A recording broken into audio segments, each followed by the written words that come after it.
Listeners to Love 101 FM are advised that the views and opinions expressed in this program are not necessarily those of Love 101 FM.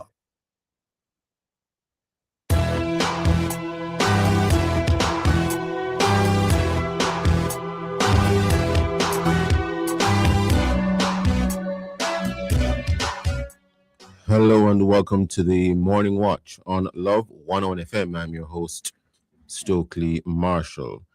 A special welcome to our listeners on love101.org. And if you are overseas and on the move, US listeners can access us at 7128-328-001. And if you are in the UK, 0330-332-6541. Or join us via the Love 101 FM app. Via the Love 101 FM app that can be downloaded from the Google Play Store or the Apple Store. You can also join us on Love 101 FM Facebook and YouTube Live in the first watch today. Update from the West. Where are we now after Hurricane Melissa? And in second watch, is the Caribbean shrinking? What the research says. For our social media question, we ask, what makes it hard for young people to build a future in the Caribbean right now? Share your responses on our Love 101 FM Facebook page and YouTube channel, and also on WhatsApp. 876-997-3125 using the hashtag The Morning Watch. That is 876-997-3125. Using the hashtag The Morning Watch. We'll share your responses later on in the program, but first, here's I quote. All right, time is now 7:02 a.m. and today's I quote says, "Delayed obedience is disobedience." This one is often attributed to Christian leaders like Thomas A. Kempis, Bill Johnson, and Adrian Rogers. Nothing more to add to that, sir. That's it. Good morning, Jacal. Good morning. The first watch. We'll be back after this break.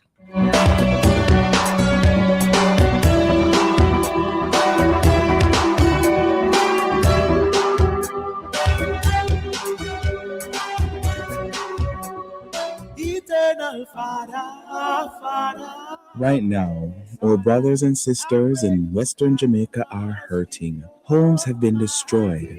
Families are struggling to start again after Hurricane Melissa. Love 101 FM, the family station, is calling on you to join hearts and hands in love in action. You can make a difference today by donating cash or kind to help rebuild lives. We're collecting non-perishable food items, Bottled water, baby supplies, hygiene products, toiletries, cleaning supplies. bedding, tarpaulins, and small household items. Drop off your donations of cash and kind at Love 101 FM or participating partner churches island-wide. Every can, every package, every dollar helps bring hope to the hurting. Together, we are Love in Action. Love 101 FM, the family station.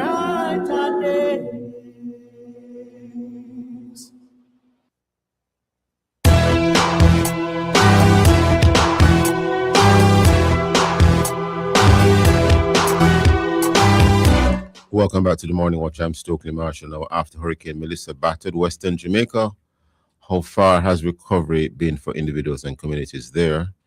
Are communities rebuilding or just surviving? Roads damaged, homes destroyed, livelihoods disrupted, and we hear of updates from time to time, but questions still linger. You know, how are people in the West faring at the moment? Let's check in with some people from the West. Persons who are actually there, who live there, who are from there, the pain, the progress, and what residents really have to say and what do they need. We have as our guests today, Joseph Patterson, St. Elizabeth, who is also president of the United Independence Congress, the UIC. From Westmoreland, we have Reverend Canon Hartley Perrin. Westmoreland, Rector in Peter's Anglican Church. There's a slight echo. We apologize for that. We try to have that corrected. Good morning, Mr. Patterson. Good morning, Reverend Perrin. How are you both? Good morning. We are fine here in the West. Reverend Perrin? Yes. Are you hearing me? Certainly, I'm here. Happening. Is there someone? Reverend Perrin, do you have a radio on or something? Near? I have no radio on. Oh, okay. Mr. Patterson? Not hearing Mr. Patterson at the moment. Or Mr. Joseph Patterson, I think you're muted, sir. Can you unmute yourself? Okay. Well, let's start the discussion with you, Reverend Perrin, until we can hear Joseph Patterson.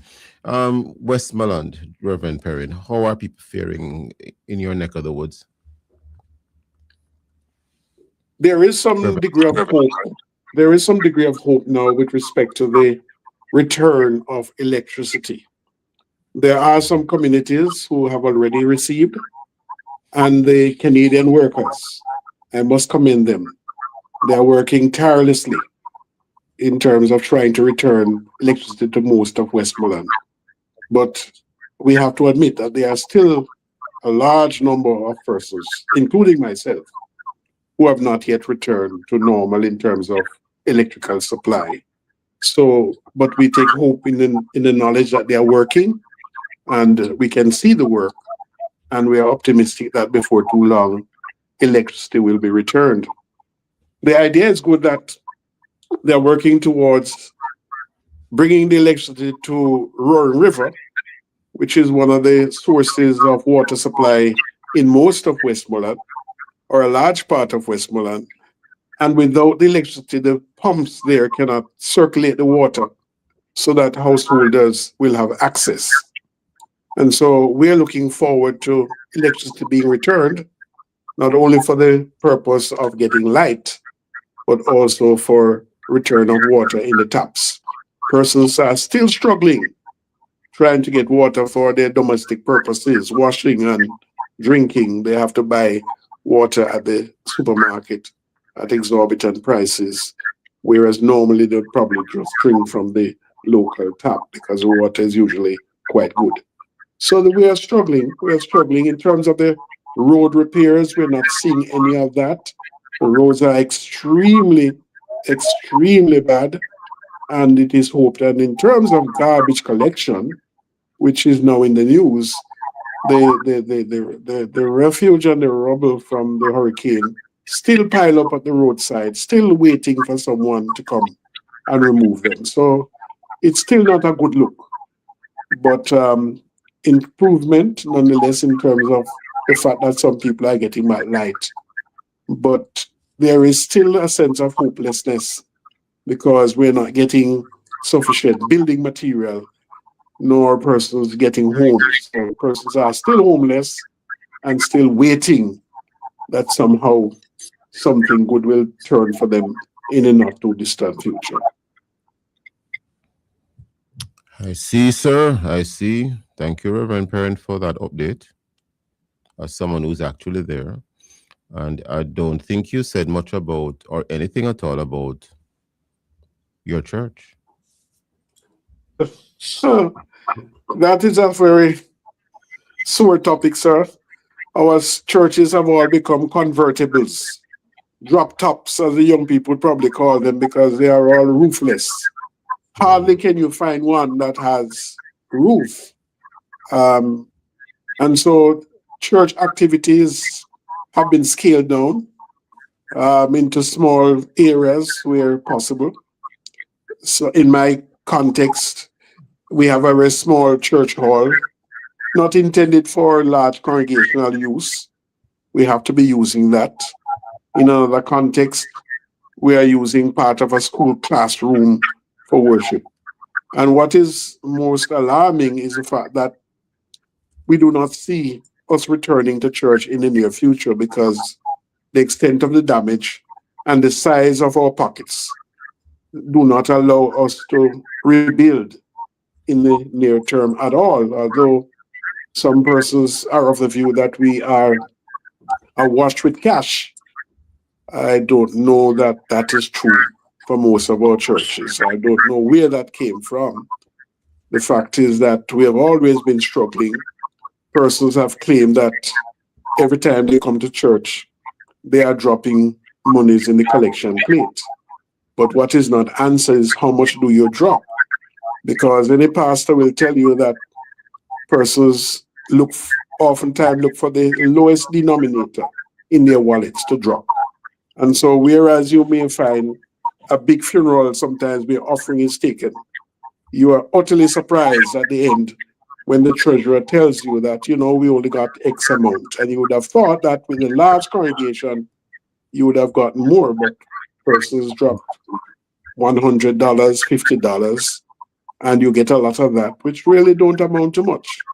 And if it were that the monies government was thinking about to offer, that could only be one good church, because there are some churches that have been completely demolished and would absorb all of that money. So I don't see why some persons should feel that they should behave the way they do if government feels that they ought to give something towards a church. Everybody else is getting something. The church has always been giving. So if the church is put in a place where it receives, the church can use that money to help members to build houses. It doesn't say it has to be monies to build back churches, because certainly that money would not be able to build back churches, but it could help somewhere along the line. It's regrettable that persons should think that the church is, in any case, awash with so much money. I don't see it. But we are still praying. We are praying church, and we are hoping that things will improve. In an event, we did get some clarity later on that indicated that the money would not be to be building the buildings themselves. It would go to other needs. But be that as it may, sir, thank you very much for your update, Reverend Perrin. We do hope that things will improve even much more as soon as possible. Joseph Patterson, can you hear me now? Can you hear me? Yes, clearly. Wonderful, thank you. wonderful. Yes. Of course, we are upon a break already, but after the break, you can continue your thoughts, sir. Okay. But you can start even before the break. Well, first of all, let me say a Happy New Year to all of you, and thank you for having me on this morning. The situation in Westmoreland seems to be very similar to what's happening here in St. Elizabeth. We have received light along the main corridor, but many communities off the main street have not yet received electricity. Many have received water, but that's intermittent, it's on and off. A number of communities are still struggling in terms of the roads being in disrepair. People are struggling because they can't afford material, some can't access material, and some their homes are in pretty terrible condition, so they're kind of packing up together in whatever facilities can accommodate them. There's a sense of resignation. They've kind of given up hope of having any significant help from the government, and they're trying to put things together as best they can. Children are going back to school, but they're going back to a lot of uncertainty. At their homes, it's not comfortable, it's not suitable for learning, for normal development. Their parents are stressed. There's a lack of income. It's a farming community, so our farmers are way behind. Lots of damage. We want to thank the Arada for helping out some of the beekeepers with supplies of sugar. The reception on your end, sometimes it sounds a little distorted. Is this any better? Can you hear me? Let me pull the mic closer to my mouth. Maybe, yes, and maybe speak a little slower too. Sure, no problem. Let me slow down. But yes, hold that thought for a second, Mr. Patton, because I'm now told that we're upon a break. Sure. Listeners and viewers, please stay with us. We'll be right back on the Morning Watch.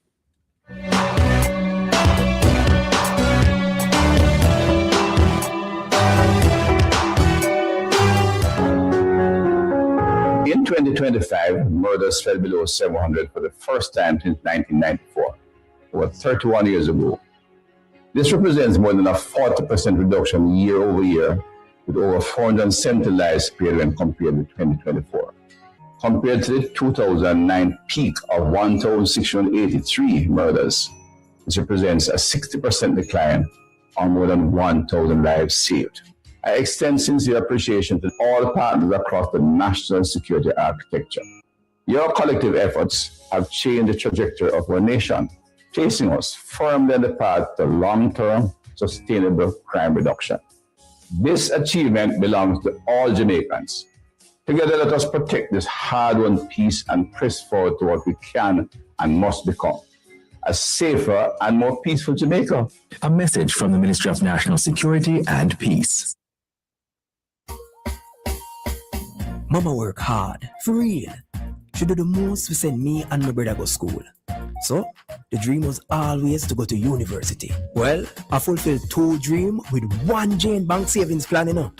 I further my education and I make mama proud. So you can make the part, travel far, graduate like a star. Stop wishing you could. With your Jane Bank savings, you absolutely can. Jane Bank will help you find a way.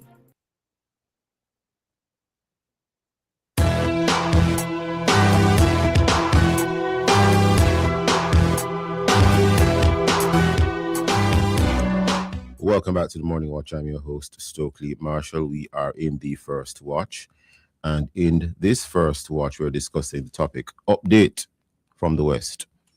Where are we now after Hurricane Melissa? Our guests are Joseph Patterson, President, United Independence Congress, and Reverend Canon Hartley Perrin, Custos Westmoreland, Rector, St. Peter's Anglican Church.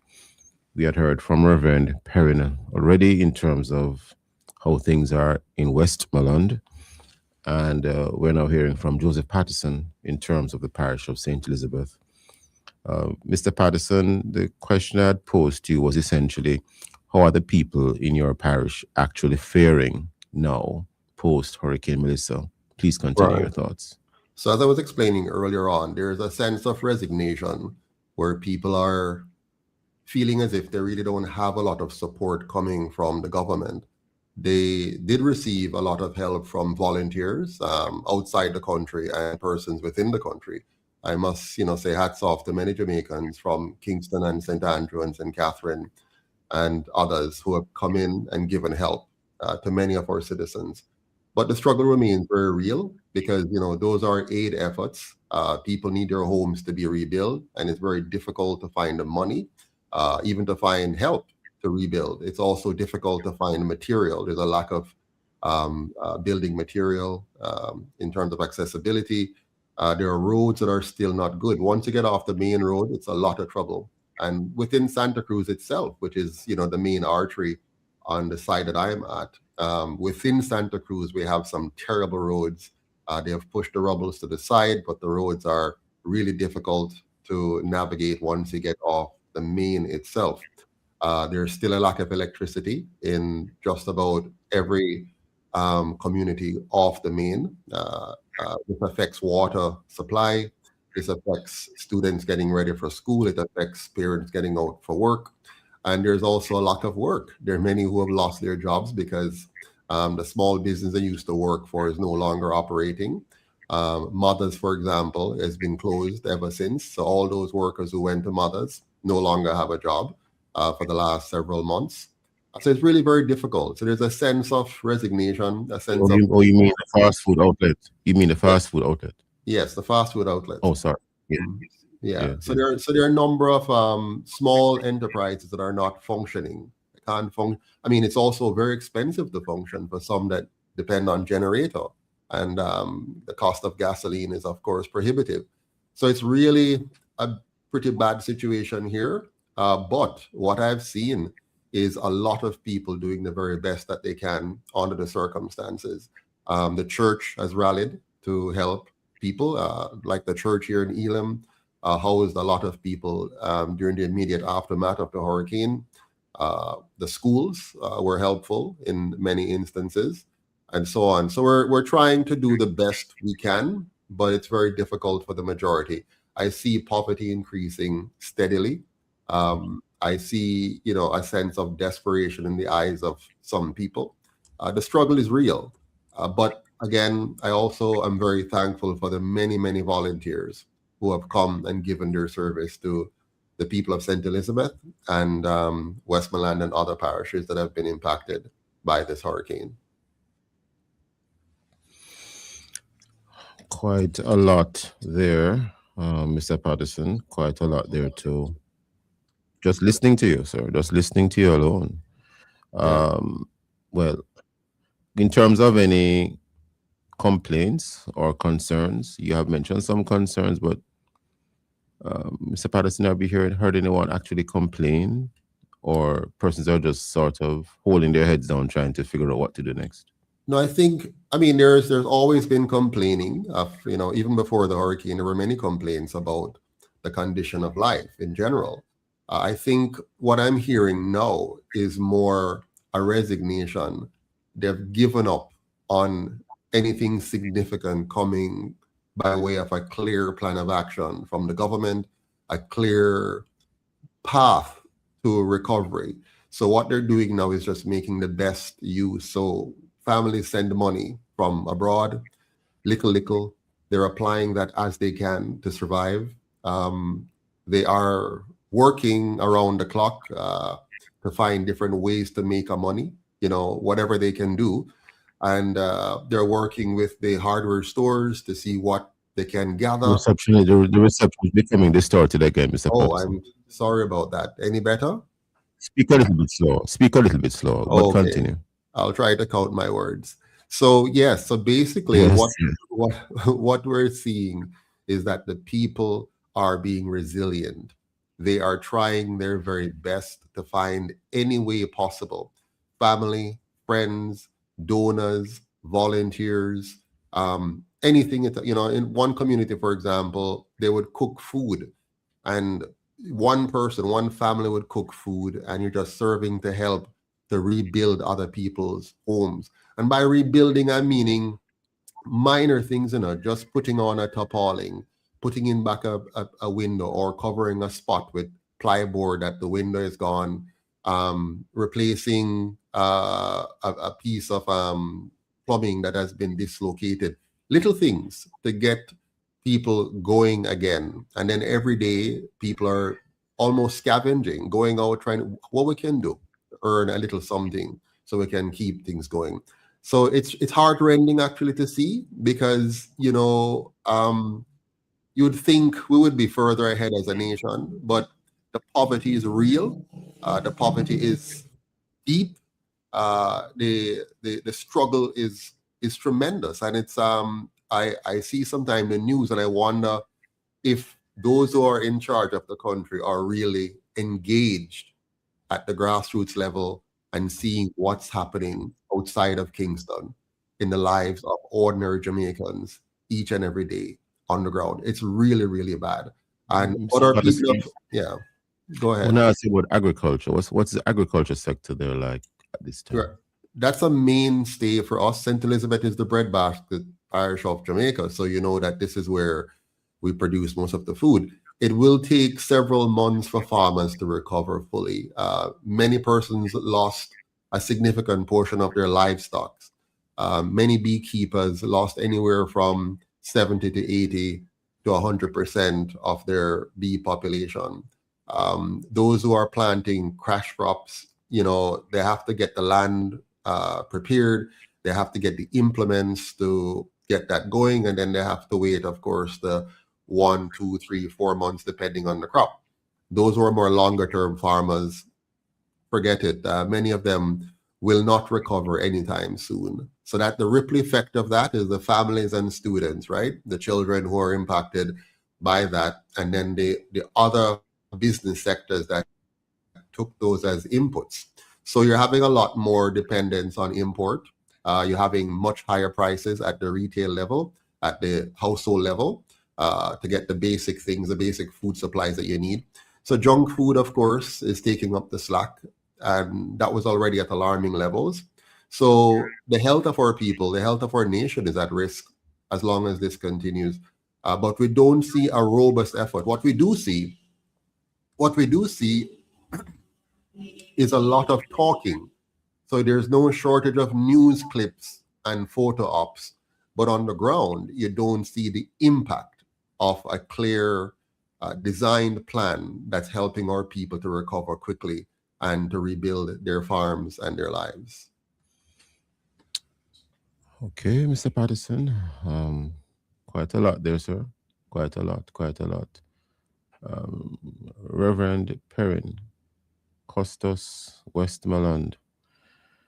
We haven't heard any from we don't have any guests on this morning from, for example, Hanover or Trelawney, which were also pretty badly impacted by the hurricane. But notwithstanding, Costas of Westmoreland, Reverend Perrin, we heard what Mr. Patterson said in terms of how people feel on the ground, the impact on agriculture.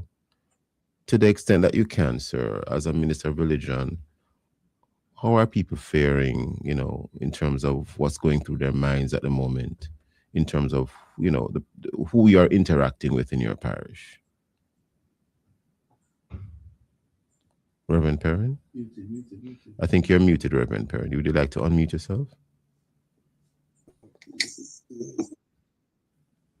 Reverend Perrin. Okay. Are you hearing me now? Yes, sir. Okay. Yeah. Christmas just went by, and it was kind of difficult because Christmas sings carols of joy. Joy to the world, the Lord is come. And it was kind of difficult to sing that carol in the context of persons who were experiencing so much hurt. We had to flip it to realize that in spite of the existing situation, joy has come in the baby Jesus Christ. And we had to make that point very clearly so that persons could be encouraged that in spite of the situation that is prevailing, they can still find some joy in the Lord and in his salvation. There are challenges. Young people do not have the moral rectitude and the moral courage and the fiber of the older ones who have been brought up in another and in a peculiar way. So they are becoming very despondent. What Mr. Patterson has said is very real for St. Elizabeth. It's as real in Westmoreland. Building materials hard to find, expensive. Many persons are trying to opt to build stronger, so they are using concrete roofing, which is proving very expensive, more expensive than putting on a few sheets of zinc that may have existed before. The teachers complain that whereas tents have been provided to replace classrooms, in some instances the tents are extremely hot, and we can imagine that. And there's a teacher who told me that because the tents do not have any floor, they are standing on the grass, and they have to be adjusting themselves to be standing on grass. So they have to choose what kind of footwear they are going to wear. And the students come not having the means to iron uniform. So sometimes they come so different from what they're accustomed to. So there are a lot of changes and adjustments that are being made just about across the board because of the impact of Melissa. So the tents are welcome, but they come with certain deficiencies, windows and ventilation and flooring, all of those things. And in some instances, whereas the tents have come, no furniture has come to be placed under those tents. So the tents are there, but can't be utilized because there are no chairs or benches to be placed under them. And we would have felt that by now, the same thought that gave way for the tents, the same thought would have been given way to ensure that furniture is placed under the tent. The fact is that furniture may have existed before Melissa, but Melissa destroyed quite a bit of the furniture that existed. So the classrooms and the teachers are having challenges. Only because of I'm still hearing that. But only because of we have to leave it there too. But just hearing the both of you alone, it's very concerning. You could even say it is somewhat depressing, but hopefully things will change. Mr. Patterson and Reverend Perrin, Custis of Westmoreland, we want to thank the both of you for your time and for your thoughts. Of course, Mr. Patterson, please forgive me, you're also president of the United Independence Congress. Gentlemen, thank you for your time and for your thoughts this morning, and we hope things will improve. Thank you, listeners and viewers. Sure. Listeners and viewers, please stay with us. We'll be right back on the Morning Watch.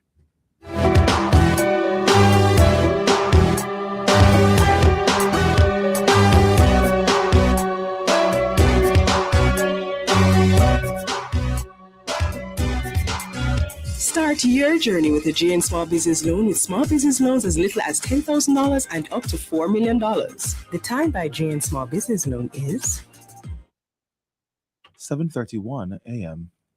As a contractor, I never work without a plan. As an electrician, protection is always a priority. If you're a small business owner or an independent contractor, there's a plan that gives you protection and coverage. Sagicor Pro Shield. Get up to $1 million critical illness coverage and cover up to 80% of your medical costs for as little as $15,510 every 3 months. Get the protection you need with Sagicor Pro Shield. Call 876-936-7784. Conditions apply. The National Water Commission will be conducting necessary pipeline interconnection work under the Hopetoun Road to Waltham Road pipeline project in Manchester from 1 p.m. on Wednesday, January 14 to 1 a.m. on Thursday, January 15, 2026. During this time, customers in Greenvale Housing Scheme, Big Head Street, Texas Street, George Reed District, Georges Valley, Perth Estate, Cedar Grove, and communities along the Kingsland Main Road to Hopetoun may experience temporary water supply disruptions. Additionally, the entrance to Hopetoun Road from Hatfield Main Road will be closed from 8 a.m. on Wednesday, January 14. Motorists are therefore advised to use alternate routes. Eastbound traffic seeking access to Hopetoun Road should use George Reed Road to access the area. Motorists wishing to travel along Hopetoun Road to exit onto Hatfield Main Road are also asked to use alternate routes. Interconnection works at the Waltham Road / Perth Road intersection will be conducted simultaneously. Persons traversing this area are advised to proceed with caution and to obey all traffic wardens and posted traffic signs.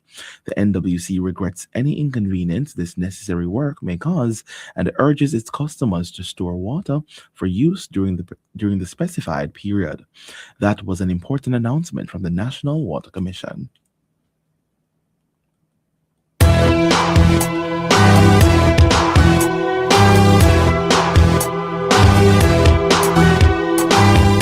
Welcome back to the Morning Watch. I'm your host, Stokeley Marshall. Let's take a look now at the newspapers to see what Jamaicans and others are saying and doing. And we have here in the Gleaner, among the lead stories, police probe.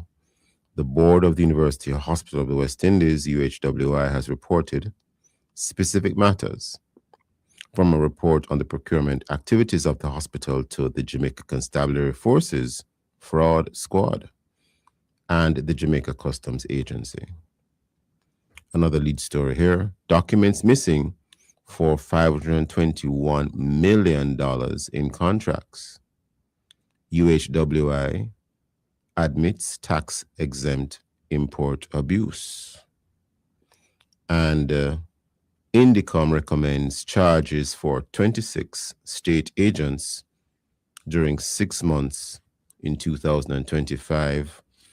We turn to the Daily Observer. We have here Auditor General reports procurement contract breaches totaling millions of dollars. UHWI calls in fraud squad. A bit of the story here reads as follows. The University Hospital of the West Indies, UHWI Board of Management on Tuesday said it has reported to the police fraud squad and the Jamaica Customs specific matters from the Auditor General's AGD audit report, which flagged the hospital for a raft of contract procurement breaches and misuse of its tax-exempt status for the benefit of private companies, which have cost the country hundreds of millions of dollars. We have reference to a story at page 5 of the Daily Observer. Parliamentary committee to deliberate on jury versus bench trials. And there's a headline here at page 6, the story by Jason Cross. It reads as follows. Maitland claims miscarriage, not murder, caused blood in his apartment. Those and many other stories in our daily newspapers. Of course, coming up next, we will read for you some of the feedback from our Facebook and YouTube and WhatsApp question, which is, what makes it hard for young people to build a future in the Caribbean right now? And in relation to that question, if you haven't done so yet, leave your responses on our Facebook or YouTube Love 101 FM Jamaica Live, or also WhatsApp your comments and voice notes to 876-997-3125 using the hashtag The Morning Watch. We'll be right back.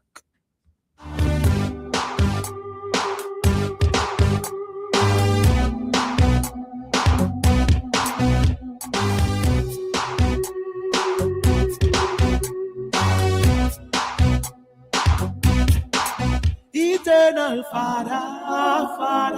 Right now, our brothers and sisters in Western Jamaica are hurting. Homes have been destroyed. Families are struggling to start again after Hurricane Melissa.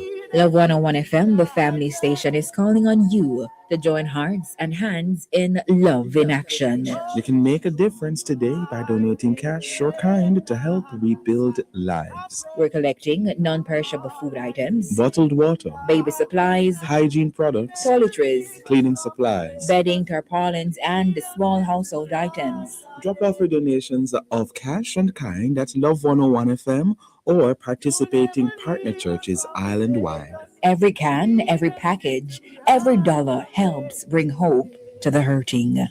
Together, we are Love in Action. Love 101 FM, the family station.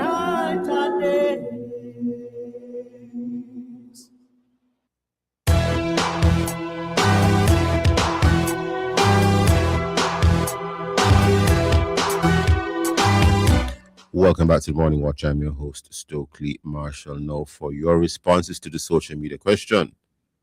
What makes it hard for young people to build a future in the Caribbean right now? Jukal.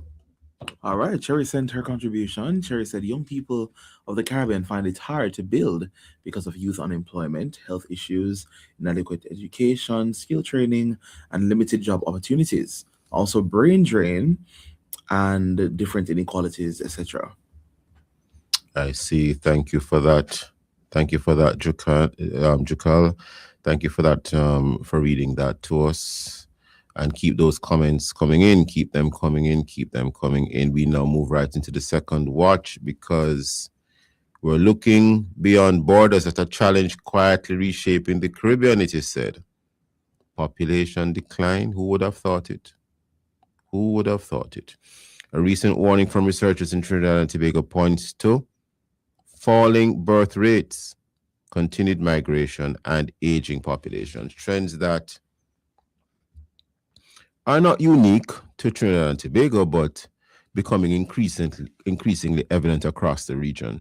Jamaica, Barbados, Guyana, other parts of the Eastern Caribbean, fewer young people are staying, forming families, starting families, families not growing, maybe fast enough, and governments are being forced to rethink everything from labor supply to social services. Who knows, you might even have people saying we should start using more robots. But is that a viable option?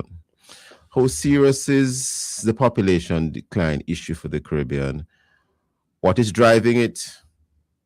And what can be realistically done about it? Well, the Bible tells us what to do. It says multiply and fill the earth. But anyway, this is not The Rock or one of those other programs on Love 101 FM. We have as our guest to discuss this very, very, very important and serious topic. We have O'Dane Brooks, policy and research consultant, and a PhD scholar.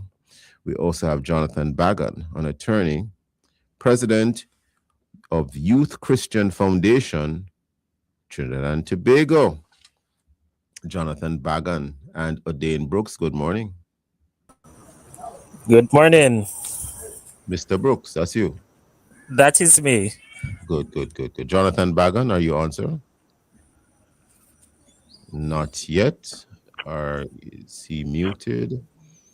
Jonathan Bagan, if you're muted, please unmute yourself, sir. We're not hearing you, Jonathan Bagan. I think you're on the platform, but we're not hearing you for some reason. Or maybe we can exit the platform and then rejoin. That might be a way to resolve the issue, Mr. Bagan. While we try to resolve issues on Mr. Bagan's end, let's start with you, Odain Brooks. Well, first of all, good day, sir. This issue of population decline, how does it strike you? How serious is it in terms of policy, in terms of how governments can make policy, and the wider Caribbean in terms of, world trends? Okay, very, very important conversation.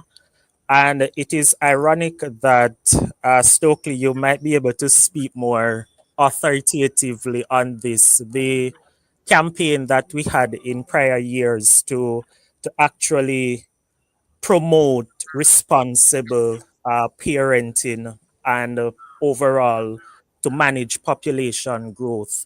But we are now in a period where the government is urging citizens to consider seriously having more children. But I think it reflects changes across the demographics of the population. One of the things I believe, our population is gradually and incrementally becoming more educated. And so you're seeing young people more career oriented. And sadly, that has somewhat affected tendencies towards family formation and ultimately having children.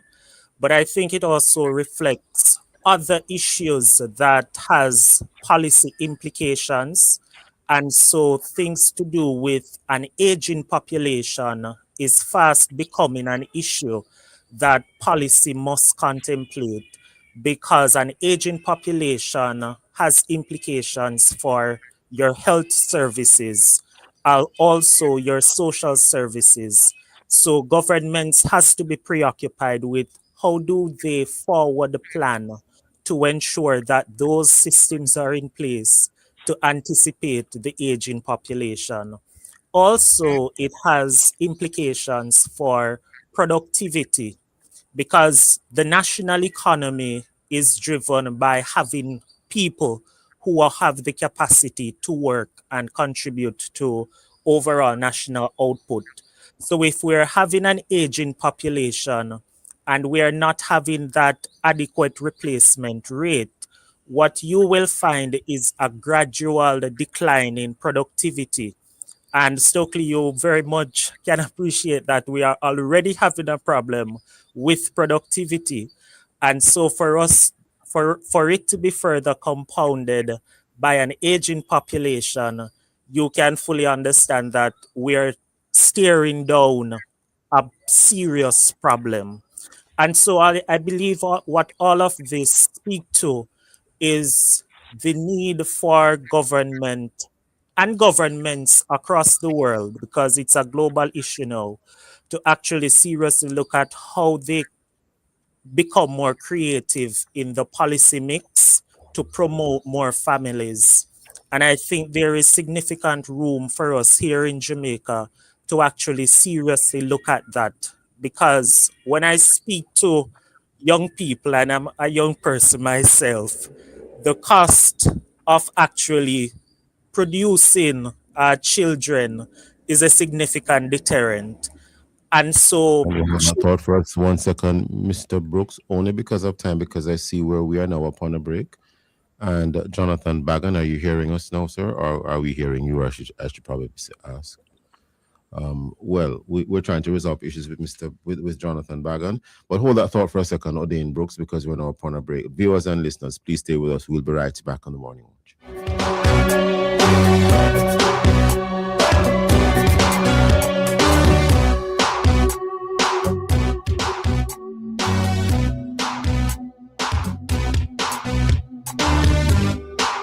Yo, check this out. This is Dingnan Ravers. And this is Oblique Civil. And we are patron of the Sagicor Sigma Run 2026. Help us raise $150 million. So come out, let us run, walk, and wheel for the West. Lace up and register now at SagicorSigmaRun.com. Let us do this for our country. Worthy, Seville, Sagicor, let's go! Sponsored by National Baking Company, Walden, Sagicor Foundation, Reggae Marathon, Whistling Frog, and Love 101 FM. Run, we are run! Run, walk, and wheel for the West! Are you living on or in possession of family land? Do you want to sell or subdivide the property? Use eLand Jamaica to search for details on the property. You can complete a title search and verify the owner before you sell the property. If your name does not appear on the title, register the land or clarify the existing title in your name before you sell. A title is a notice to the world of your ownership of land. For more information, contact the National Land Agency at 876-750-5263 or 876-946-5263. The National Land Agency, one agency, one goal to serve you better.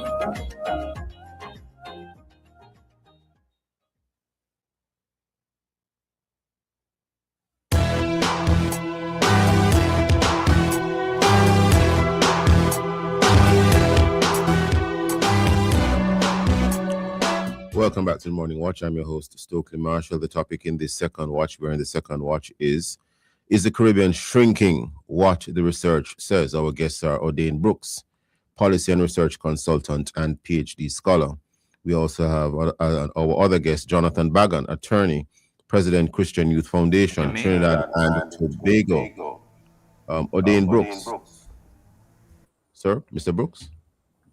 I'm here, Stokeley. Yes. Just before the break, sir, you were pointing out that you pointed out quite a number of things, but one of the last things you said was in terms of the cost of housing and just cost generally for young people. Finish your thought before we bring in Jonathan Bagan, sir, please. Yes. So I think it's a confluence of different issues that young people are confronted with, and we might be seeing a paradigm cultural shift as well, because for us as young people, we don't see having a lot of children as a badge of honor anymore. And for young people, we want to experience life. We don't want to go through life with burdens. So I think there is also that dimension of the cultural element. But all in all, I believe that whilst there are good reasons why young people might not be having children, it presents a policy dilemma for which government also have to be very much cognizant and try to respond. Excuse me. Odane Brooks, the Bible says that children are the heritage of the Lord. Very much so.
Welcome back to the Morning Watch. I'm your host, Stokeley Marshall. I do apologize for that break a moment ago. It appears as if something got in my throat, a frog or something like that. My humble apologies, viewers and listeners. Odain Brooks, just before the break, I was asking you a question in relation to your comment, and you mentioned that young people don't want to be burdened anymore. And then I said, children are a heritage from the Lord, and you were kind of chuckling. Oh yes, certainly. I think what you will find is that when reality strikes, young people will usually take the route where they can plan and manage their existence. So I think there might also be a role for the church to play, so we can see more marriages happening and coming out of the church. As a PhD scholar, as a research and policy consultant, what role do you think that social engineering has played in young people having less children? You know, for example, you watch all these sitcoms, all these comedies with all these young people in a particular age range, but there are no wives and there are no children in a lot of these comedies and sitcoms. Look, we sit and we sit in front of the television and we absorb them for hours upon hours upon hours. Do you think that has anything to do with some of the trends now? You don't have a lot of television shows anymore, yes, where they seem to promote the family. You know, you probably would know about some of these shows of our previous time, but even shows like the Brady Bunch and even the Cosby Show. But a lot of the sitcoms now and the comedies are about just these young people living together kind of thing and not having families. You think that has something to do with it? You could probably be onto something, and I would also reflect on the fact that we have a significant number of single parent headed households. Yeah. And so you're seeing a generational issue where a lot of persons are growing up in households that does not have both parents cohabiting together in a marriage, for example. And so the conception of a family structure is shifting, I believe. And so you might be seeing individuals opting to becoming more single, and they maybe just coexist or cohabit to satisfy whatever needs they might have. So I believe there is some sense of connection based on what you raise. Yes, I'm wondering. I think some research can be done on that. Jonathan Bagan, can we hear Attorney President Christian Youth Foundation, Trinidad and Tobago, sir? Good morning, Mr. Bagan. Hi, good morning. How's my audio? Oh, good to have you on now, finally. Okay, so I reported on so Dr. Justin Pear is the leading labor market researcher for the Caribbean. I reported on his findings last year. On October 7th, Dr. Pear released an article how the fall in fertility and mass migration threatens the region's growth, and he suggested that the region bring in 150,000 Haitians to deal with this shortfall. So, well, I'm looking here, if I may, Jonathan Bagan, if I may, I'm looking at an article which was obviously penned by you, sir. It was published in Trinidad and Tobago's Guardian publication. The heading is Researchers Warning on TNT, Caribbean Population Decline. And this article was written just about 3 months ago, thereabout. And a number of things were highlighted by you. You did make reference to Dr. Justin Pear and the whole matter of bringing in Haitians and Venezuelans, I believe, are citizens of the region. But is simply having other people come from another country to arguably replace or supplement your population the only way to go forward? How do you resolve the challenges within your own country in terms of, not enough babies being born to replace those who, by the passage of time, I have a court case in like 2 minutes. So let me just so one of the critical issues in that region is the issue of migration. So one major cause of the population crisis is most of the best, brightest minds in Jamaica and Trinidad and Barbados, etc., leave to go work in the States or Canada or Europe. So if if you were to encourage, at least make returning attractive with a better economic diversification or maybe tax breaks or investment incentives to bring people back, it would that would solve one part of the problem. So it isn't all about bringing in the Venezuelans, but it is hard to bring our citizens back once they leave. So sorry, apologies this morning. I have to head out. And we are sorry that you weren't able to join us before now, but we wish you all the best for the rest of the day, sir. O'Dane Brooks? I'm here. You heard Jonathan Bagan, who he had actually penned that relevant article that reference was made to a moment ago. Yes. And one of the things he spoke to is brain drain. Mm-hmm. And it's difficult to bring persons back once they have left. But arguably, the persons who would be coming here from, well, going to Trinidad and Tobago rather, from Haiti and Venezuela, arguably it's brain drain from those countries to Trinidad and Tobago. Absolutely. You could make that case. So if brain drain is leading to persons shifting from one place to the next, and it's going on in various places, it is still not solving the challenges in the country of origin in terms of where those persons are leaving from. So you might still be having a problem. I don't know how that might factor into your thoughts, Mr. Brooks. Certainly, it doesn't go to the fundamentals necessarily. What I think it does, it provides an immediate productivity solution.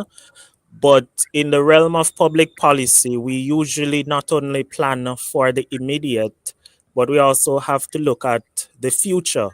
Because if we continue on that trajectory, who is to say that those migrants will not leave the country in the next, say, 10 years? So effectively, what would happen is that we would not have addressed the issue of the replacement, the population replacement, which is required for there to be continuity and for overall productivity to continue.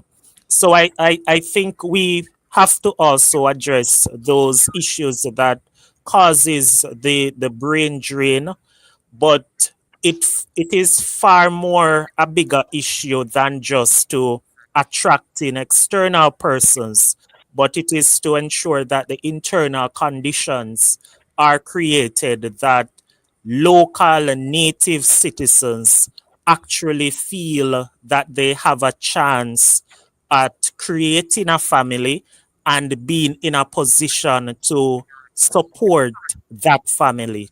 So we have to look at it from a multi-pronged approach and ensure that the right blend of policies are in place to encourage more family formation and more individuals opting to becoming parents. And underneath a lot of this, what I'm hearing is a lack of hope. Yes. It's how do you encourage persons to become hopeful? I think that is a word which needs to be looked at. Hope. Are people hopeful? Mr. Brooks, I want to thank you for your time and for your thoughts. And we thank Mr. Bagan for his short contribution as well. We do apologize for the breaks in this second watch. And we also apologize for the fact that we didn't have Mr. Bagan on earlier. And when he did speak, he could only speak for a couple of moments before he left to attend to his matters for the day.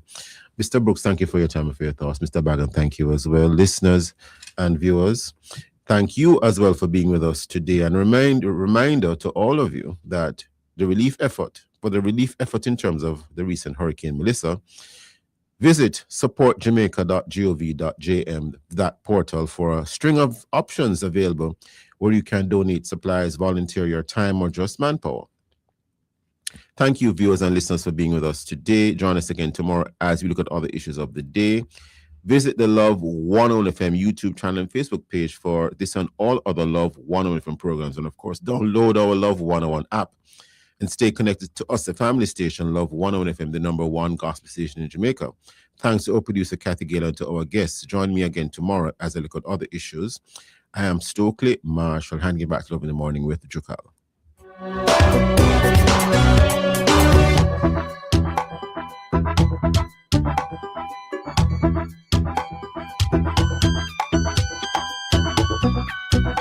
Time on Love 101 is now 8.